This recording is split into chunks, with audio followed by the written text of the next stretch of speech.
Welcome to Business Incorporated, coming to you live from our Lagos studios here in Lagos. I'm Chimize Obi Iwago. On the show today, Barclays Africa restructures bank into 4 operating units. Ghana to court Japanese bond investors. Plus, Zambia's unknown debts face scrutiny after Mozambique scandal. We'll start off the show with the markets, and here in Africa, the Nigerian stock market was dragged down some 0.38% at intraday as investors react to the negative full-year earnings of cement giant Lafarge Africa. The shares of the cement maker dipped 9.73% to 39.90 kobo at 10:43 a.m. local time on the news that the company posted nearly 30 billion naira as net loss. Despite a 29% growth in sales last year, Lafarge Africa gross margins declined 9.5%, just as its operating expenses shot up to a record 46.94 billion naira. And looking at other markets there, Egypt was also down 0.57%, but South Africa JSE index traded in the positive, up 0.10%. However, Nairobi closed low on Friday. And in the Middle East, all the markets were looking green at intraday. Abu Dhabi was up 1.35%, Dubai up 0.36%, Qatar up 1.76%, outperforming the rest of the region, and Saudi was up 0.63%. And in Europe, equities traded higher in early trade as concerns over a trade war between China and the U.S. dissipated slightly ahead of a key speech on Tuesday. Also, Deutsche Bank has appointed Christian Soin as its new chief executive officer, taking effect immediately. Let's now talk to Daniel Coop, my colleague in Frankfurt, to unpack these latest developments for us. Hello, Daniel. Good afternoon. Good to have you back on the show.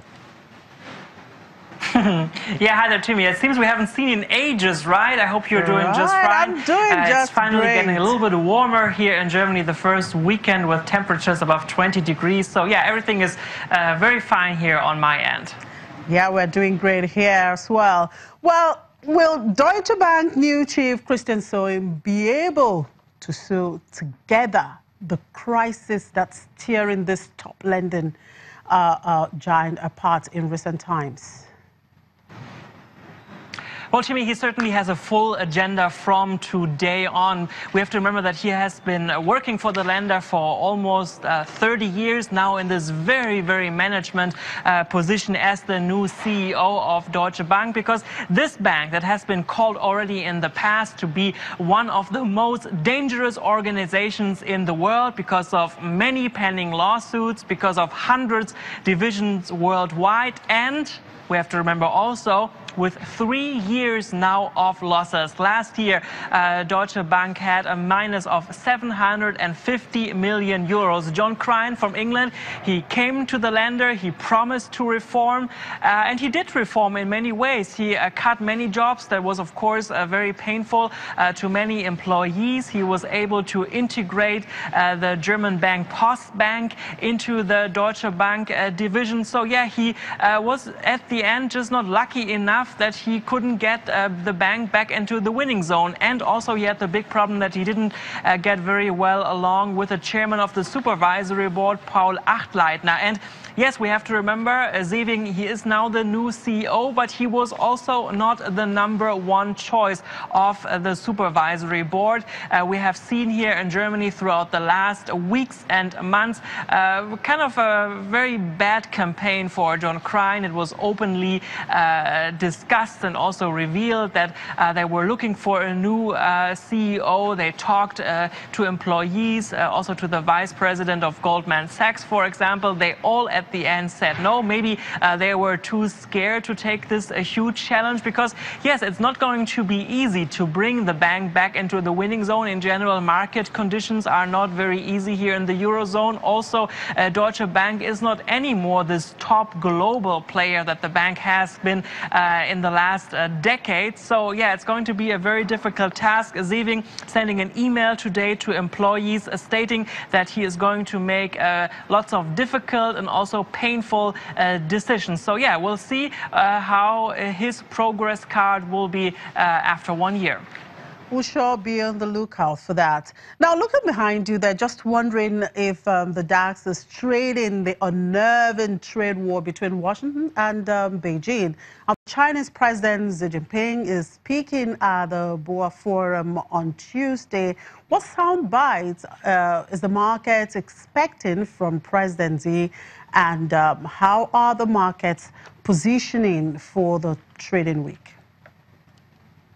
Well, when I saw Friday the news that the Wall Street again in New York closed with losses, I thought, oops, this is going to be most likely also a very painful week here at the stock market as well. But actually not at all. When you look at the back, we had quite a successful trading day today. Are in the plus. Just in the last minute it was dropping a little bit because it was announced that Germany is going to see quite a big strike tomorrow. Already Lufthansa, the German carrier, announced 800 flights to be cancelled. So watch out in case you are traveling to Europe or you want to travel from Europe to Africa in the next days.